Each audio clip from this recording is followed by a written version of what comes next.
Hey folks, we are back on the Royale dev server, taking a look at two upgraded versions of the Su-25.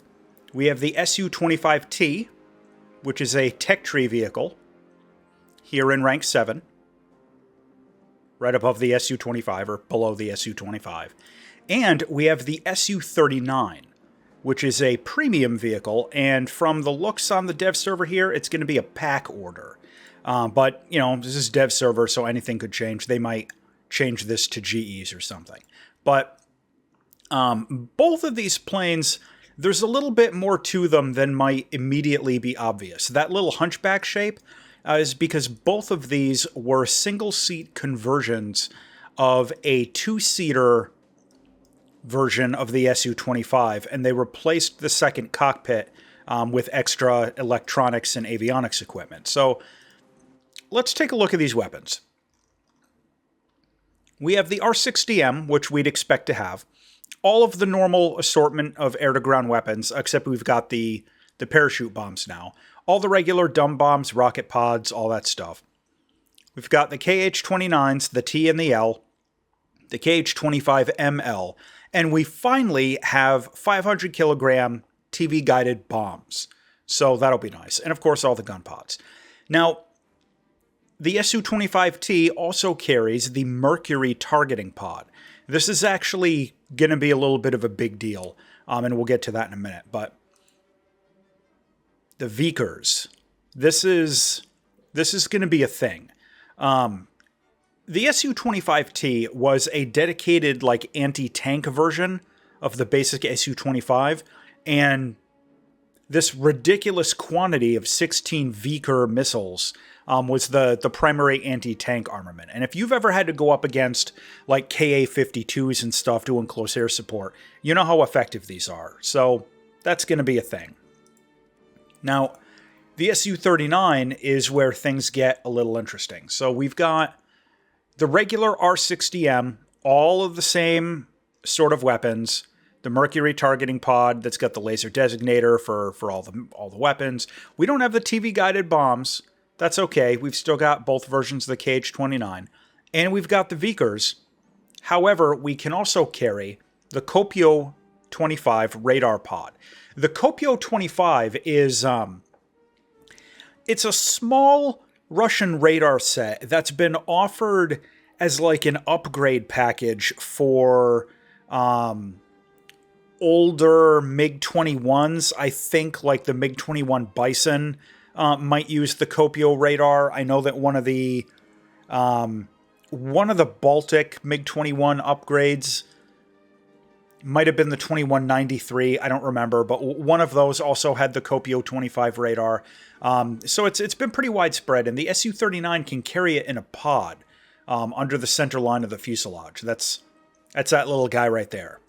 Now, it's just an air-to-air radar, but you don't have any radar-guided missiles or anything to go with it. So taking that means that you're not taking the Mercury targeting pod. So, I don't know, it's going to be a little interesting to see what the actual use case for the Kopio-25 radar pod is, unless you're just going out, you know, with the two R60Ms in like a pure air-to-air mode or something like that, or maybe taking it with these gun pods. I'm not really sure.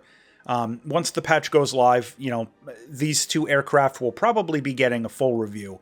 But for right now, these two planes, in my opinion, are going to have really one of the most involved and pilot-intensive heavy workload weapon systems out of anything in the game. They also, by the way, have an IR countermeasures system mounted at the base of the tail. We'll talk about that in a second.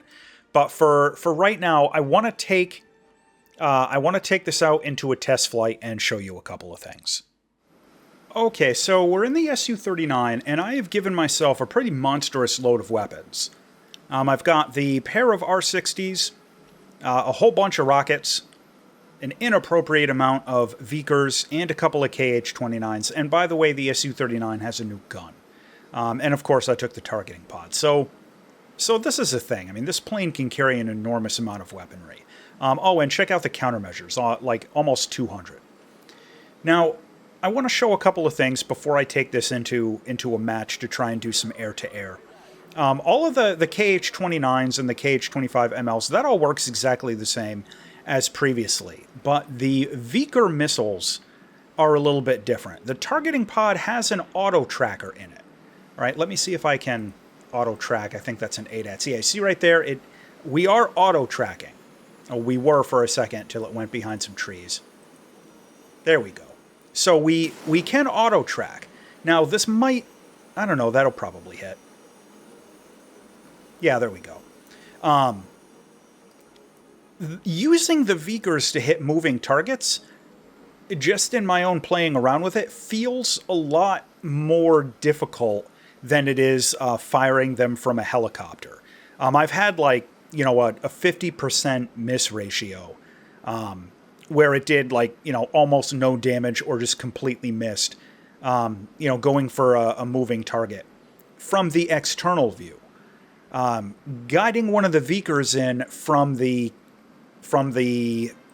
targeting pod view still seems to work relatively well. Can't get a lock? Yeah, there's a lock. There we go. There's a good shot. Nice head on. Now, in terms of the targeting pod, let me show you something.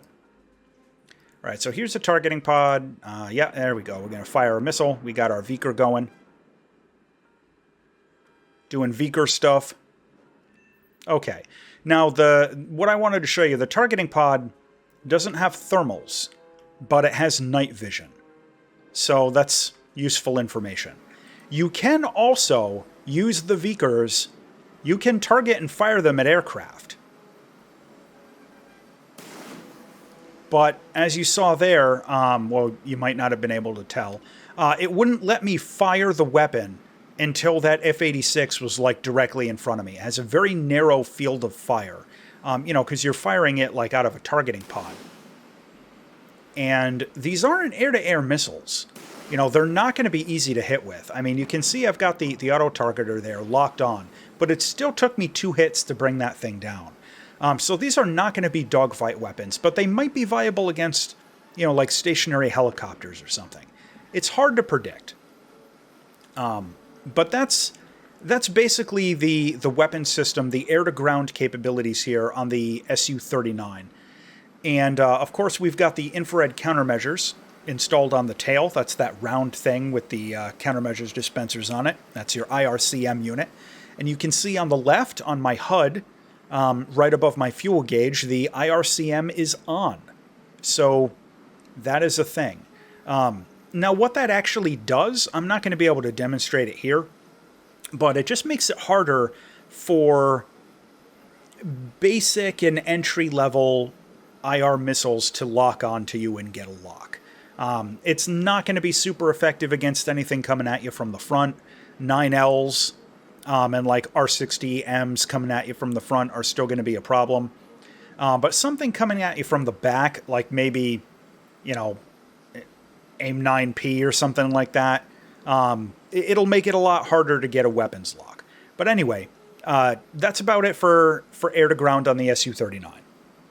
Now, on the Su-25T, the primary, like, upgrade, so to speak, other than, you know, like the infrared countermeasures and all that good stuff, the new gun, is you can take the pair of CAB 500 TV-guided bombs.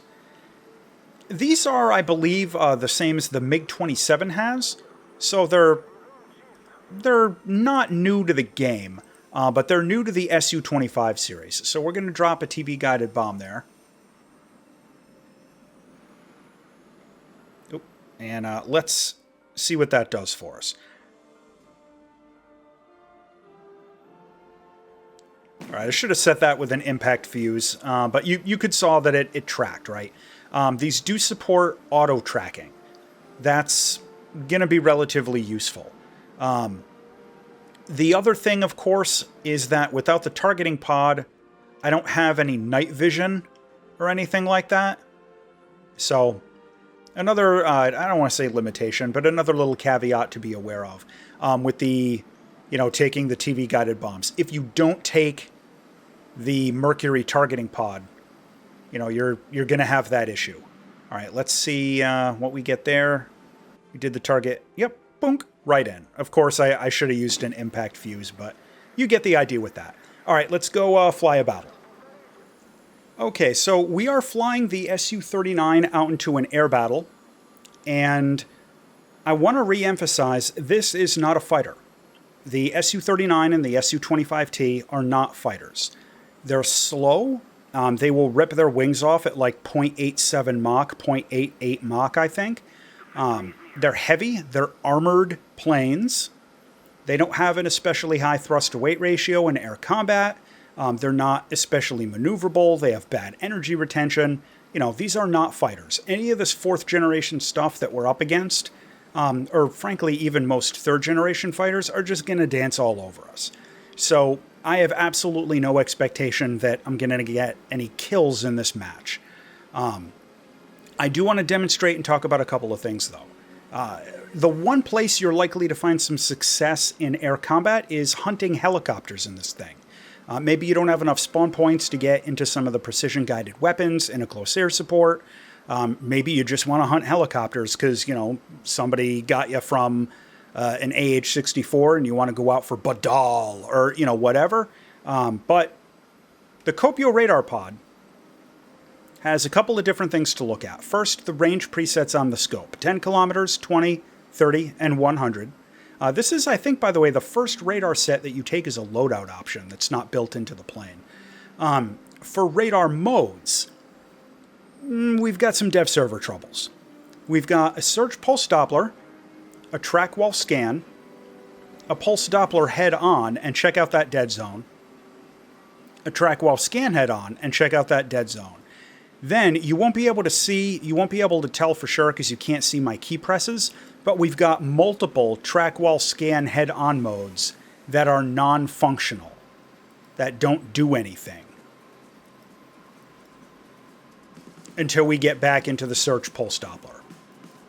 So that's an issue. I suspect this will be changed a bit, you know, before it goes live.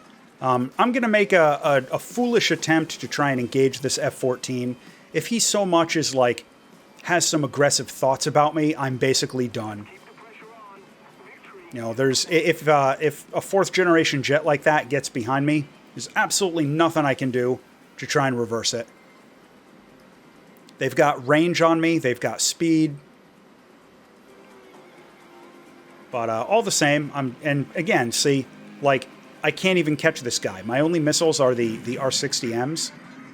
They were just too short range. There's nothing I can do. So this is not a fighter. Do not try to use it as one.